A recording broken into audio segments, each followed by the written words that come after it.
Your behavior creates your brand, believe it or not. How you behave determines what people say about you. What people say about you is what your brand actually is. But let's go back to Officer Schmidt for a second, and I want to give you an example of behavior here. After that incident with Officer Schmidt where he gave me the $75 ticket, I went home to my darling wife of so many years looking for sympathy. Did I get it? No. See, you women are all the same. So I'm sitting there at the kitchen table looking for sympathy and saying to my wife, well, do you know how many pints of Guinness I could get tomorrow for $75? Nothing. This is after 22 years of happy marriage. Now we've been married 29. But after a couple of minutes, my wife comes over and she puts a piece of paper down on the kitchen table and she said, I gave you that insurance certificate about 4 weeks ago. I knew you wouldn't put it in the car. I looked up at her and I said, so it's your fault.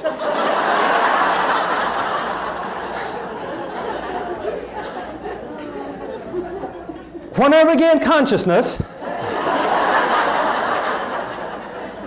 the frying pan, as we call it back in Ireland, was in one hand, divorce papers in the other. But she didn't actually go through with the divorce proceedings though. But to this day though, and you men in the audience I know will be able to help me on this, I cannot convince my wife that it was her behaviour that was at fault. So if the men in the audience ever meet my darling wife, just kind of try and win my side of the argument for me. But that's obviously a goofball example about behaviour though. But your behaviour, as part of the gift of gab, goals, attitudes, behaviour, creates your brand. There's one simple little thing that I suggest to people that will help you to create an even better brand experience and brand behaviour for the people that you work with. Each of you, I think, has got a program in front of you. Before you leave today, I'd like you to write down 3 words on that program. And maybe on a piece of paper, roughly the size of a credit card, write the 3 words down. And the 3 words I'd like you to write down that will make a difference to the gift of gab that you bring to other people is, if you were to write down the 3 words that you would like people to say about you after they have dealt with you. Because they're the 3 words that effectively describe your brand. And if you were to write down those 3 words and say, those are the 3 words that I would like people to say about me after they've dealt with me, in whatever area, in that neighbourhood or in my workplace. If you were to tear out that little piece of paper and put it into your credit card wallet or into your purse, so that when you go to the supermarket tomorrow or you go to the gas station and you open your credit card and you see those 3 words, you can ask yourself, hey, have I been faithful to those 3 words today? Will the last person I was speaking to on the phone or the person that's just left my office, will they describe me in those 3 words? It's a simple little practice that can make a big difference to you. Goals, attitudes, behaviour. And if you adopt and adapt goals, attitudes, behaviour, it definitely will help to give you a true top of the morning experience. And the patience. Your behaviour creates your brand. Your behaviour determines what people say about you. What people say about you is your brand. Now, the question is, what is your brand? And I'm going to leave it hanging just for another little bit. I want to talk to you about the brand experience that you or your organisation creates. I know a lot of you have said you've been to Ireland. How many people here are Guinness drinkers? Okay, quite a few of you. Brothers and sisters in arms. Okay, I love it. All right. I want to use Guinness as an example to help you think about the brand experience and the customer experience that you are creating. You create a good customer experience, you're going to get repeat business. Right. Those of you who are Guinness drinkers will probably know that the pouring of a pint of Guinness is actually an art, right?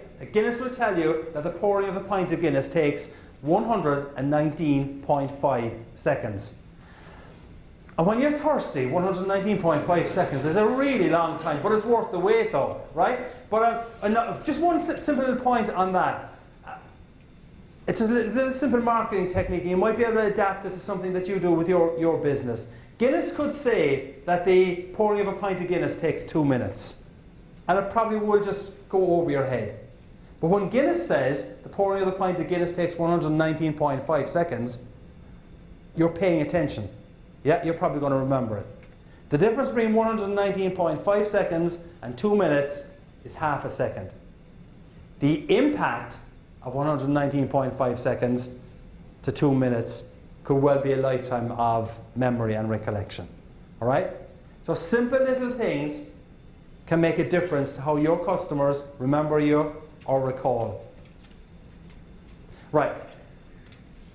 Point about Guinness I want to make is that it takes time to pour the pint of Guinness. And I'm going to now give you a little bit of a dialogue for a second that will help you to think about the customer and the brand experience. So let's assume that we're inside an Irish pub. An American, we'll call him Jake, has come into the Irish pub. He's talking to the barman named Finbar, who he knows. Jake does not know that it takes a long time to pour the pint of Guinness. So just let's listen in and we'll get some ideas about the brand experience. So Jake, by the way, he walks and he talks a little bit like John Wayne, okay? Probably with a bit of a bad Irish brogue as well, all right? So let's listen in. Jake first says to Finbar the barman, he says, "Hey, Finbar, how long does it take to pour a pint of Guinness? You know, a pilgrim could die of thirst here waiting." Finbar responds, Jake, you are a heathen, man, a heathen. Do you not know that Guinness is a cultural experience and it's also a work of art? You cannot, Jake, you cannot rush a work of art no matter how much you want to. Jake, think about it. Think about that guy who painted the Sistine Chapel, Michelangelo. Can you imagine when he was painting the Sistine Chapel, if he got a phone call from his patron, the Pope, and the Pope's new iPhone 6S, the gold model, and the Pope, he says to Michelangelo, he says, "Hey, Mikey, how long does it take you to paint the ceiling? You're only painting the ceiling." He wouldn't have been too impressed, me lad. Not too impressed at all. And it's the same with this black magic Guinness here we're waiting on. Guinness isn't just a product, it's an experience. And that, me boy, is what you got to offer your customers with your product and with your service. You've got to offer them an experience. Jake, think about it.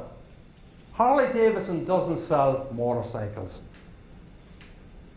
Harley Davidson sells the roar, the sense of rebellion, the sense of freedom. And Jake, think about it. Starbucks doesn't sell coffee. Starbucks sells community, ambience, friendliness, get together. Jake, Apple doesn't sell computers. Apple sells hip, chic, modern, cool. So Jake, what is it you offer your customers? What is the brand experience? What is the customer experience that you are offering your customers beyond the core product? And Jake, if you don't know what that core customer experience is or brand experience, you're going to have difficulty differentiating yourself. There's your pint of Guinness, Jake. Enjoy.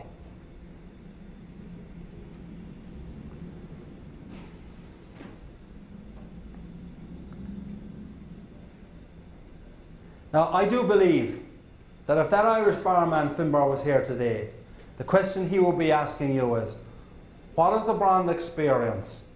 What is the customer experience that you are offering your customers, your clients, that is differentiating you from your competition? And the question is, what is the customer experience? What is the brand experience that is differentiating you from your competition? So let's go back to the core reason why I asked you to take out your business card.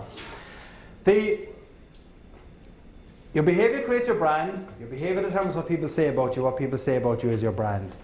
You're working in a business where you've got good products, your competitors have got good products, but ultimately it may well come down to the relationship you've got with your customers. So what I would like you to do is to write down on the back of this business card, and then I'm going to ask you to take the business card and put it in with your driving license or with your credit cards. I would like you to write down the 3 words. I'm not going to ask you what they are. I would like you to write down the 3 words you would like your customers to say about you after you have left the meeting with them. Write down the 3 words you want your customers to say about you after you have left the meeting with them. I'll give you a minute to do it.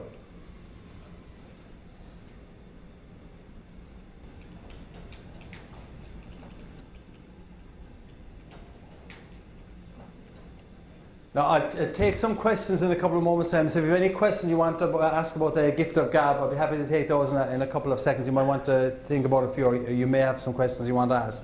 But basically what you have written down there on that business card is your brand promise. Now, a brand promise does not mean that that is what the customer sees as your brand. But if you can actually live those 3 words, you have a much better chance than of the customer actually seeing that this is your brand, and they will say those things about you.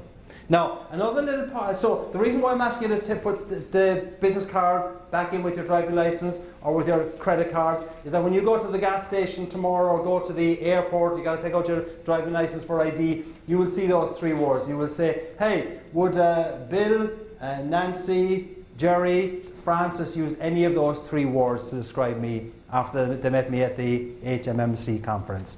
Or when you go to your clients next week, will they say those 3 words about me? Now, the power of this, if you really believe that those 3 words are important, right? The next time you are making a major sales pitch, take out that business card and ask yourself, all right,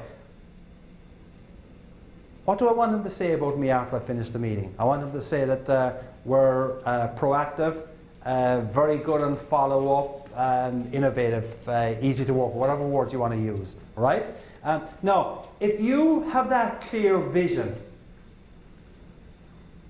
as to what you want them to say after you've left the meeting, and if you believe that if they say that, you've been successful, I think what you can now do is you can actually figure out, how do I craft my presentation to get them to say those words? Now, I'm not suggesting you be manipulative, but I mean, you know, you can phrase your conversation and your sales presentations, obviously, to get the business. So, I mean, it's not just going into, my objective is not just to go into get a $4 million piece of business. My objective is right now, because decisions are not yet being taken, my objective right now is to get them to know that we're reliable, innovative, easy to work with, etc. If you go in with that clear goal, you'll have framed your thinking about it, and when you frame your thinking about that, you have a real chance of making it happen. And if you make it happen, you are on the road to getting the business.